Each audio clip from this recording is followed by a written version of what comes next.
Hi! Good morning! Kumusta kayo? Isang panibagong araw na naman ang binigay sa atin ng Panginoon. Kaya wag po nating kalimutang manalangin bago bumangon. Because it's Sunday and church day, sana'y wag po nating ipagkait ang araw na to sa Panginoon. At dahil 6:45 na nga nung kami bumangon, ayan, nagmamadali na akong bumaba para makapagluto na ng aming breakfast. Nauna na nga si Dada at si Ate Yaning bumangon, pero dahil nga hindi pa nila binuksan itong mga bintana, ay ako na ang nagkusa. At pagkatapos mabuksan yung mga bintana at pintuan, ay agad na rin akong nagsuklay at nagtali ng buhok.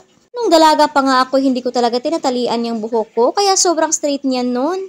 Pero dahil nga nanay na tayo at marami tayong gawain sa bahay araw-araw, ay kailangan talaga natin magtali ng buhok para hindi sagabal. Pagkatapos nga dumiretso na rin agad ako dito sa kusina at nagluto ng aming almusal.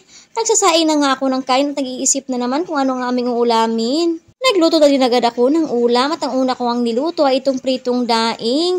Medyo nahihirapan nga akong mag-video niyan. Ang hirap talaga kapag ikaw pa nagluto, ikaw pang nag-video. Nagprito din ako ng itlog dito sa kabilang kawali. Bali, 2 itlog po yung niluto ko. Ito nga pala ang favorite ng mga kids ko.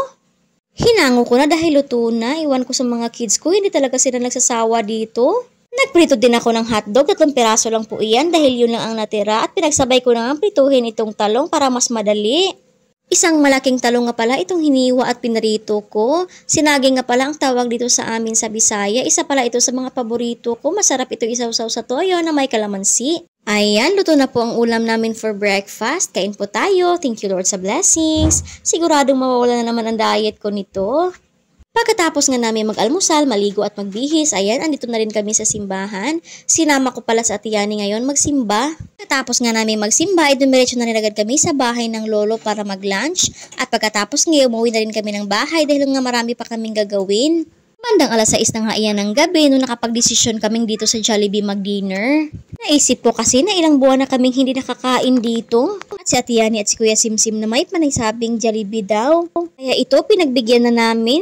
At dahil nga medyo bitin kami sa rice dito sa Jollibee, ayan, sinadya ko talagang magsaing at dalhin yung rice namin dito. Dahil nga wala nang bakanting lamesa dito sa loob, kaya doon na lang kami sa labas at agad na rin kami pumasok ni Dada para makapag-order na. Medyo marami-rami nga ang mga tao ngayon dito sa Jollibee dahil nga Sunday. Buti nga lang, may isa pang bakanting lamesa doon sa labas.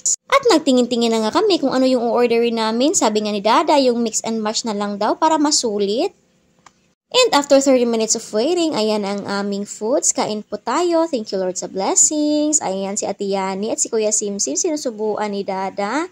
I'm sure happy sila dahil sa wakas nga nakabalik na rin sila dito sa Jollibee. At of course, hindi rin mapapahuli itong Mami Juntis nyo. Minsan lang tayo makakain sa mga fast food kaya sulitin na natin. Mawawala muna ang diet ko ngayon. Buti na nga lang, inagdala talaga ako ng rice. Dahil nga sobrang nabibitin talaga ako. Alam nyo namang rice eater talaga itong Mami Juntis nyo. Malapit lang pala ang Jollibee dito sa amin. Mga 5 minutes lang makakarating na kami dito. Pero hindi talaga namin sinanay ang pagkain sa mga fast food. Mas pinrefer pa rin namin ang mga lutong bahay at mga gulay. Kumakain lang kami dito pag nagki-crave. At sa wakas nga'y tapos na din kaming kumain at busog na naman si Mami Juntis nyo. Pagkatapos nga'y umuwi na rin kami ng bahay dahil nga gabi na at may lakad pa si Dada.